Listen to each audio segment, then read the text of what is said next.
According to one report, ایک report کے مطابق thousands of people die or are injured in road accident every year.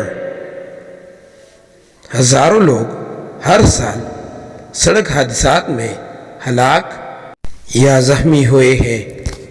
However, most of accidents are avoidable. تاہم زیادہ تر حادثات قابل گریز ہیں.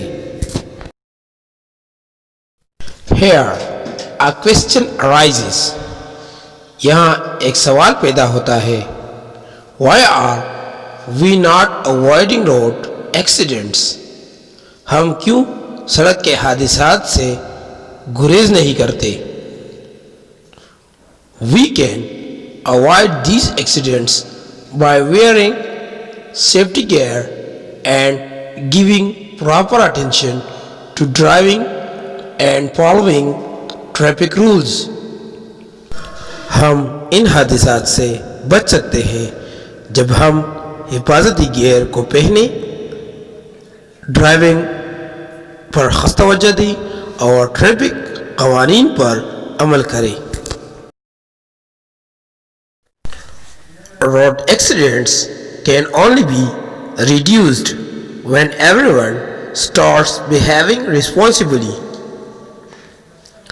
جب ہر شخص ذمہ داری کے ساتھ برتاؤ کرنا شروع کر دے تو سڑک کے حادثات کو کم کیا جا سکتا ہے.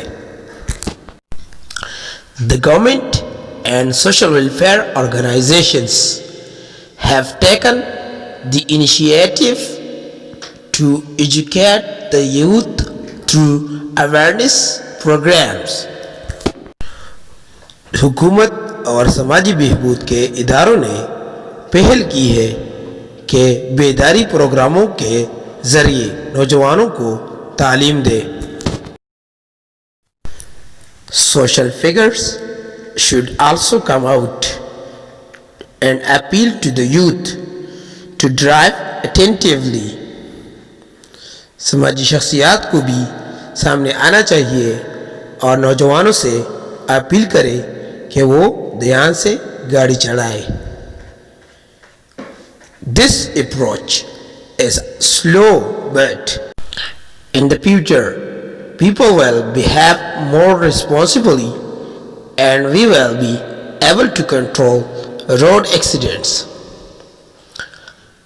یہ نقطہ نظر آہستہ ہے لیکن مستقبل میں لوگ زیادہ تر ذمہ داری سے پیش آئیں گے اور ہم سڑک حادثات پر قابو پائیں گے.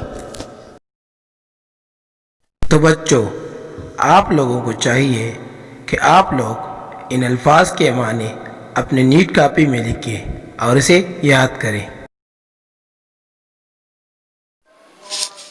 آپ لوگوں کے لیے دوسرا home work: Find 5 nouns from the text and write them in the notebook. سبق میں سے 5 ناؤن تلاش کریں اور اس کو اپنی کاپی میں لکھیں.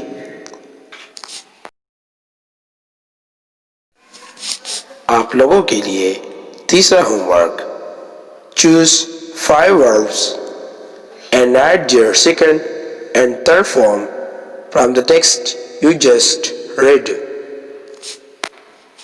یہ سبق جو آپ لوگوں نے اب پڑھا، ان میں سے 5 وربز تلاش کریں اور اس کی دوسری اور تیسری فارم بھی لکھیں. شکریہ.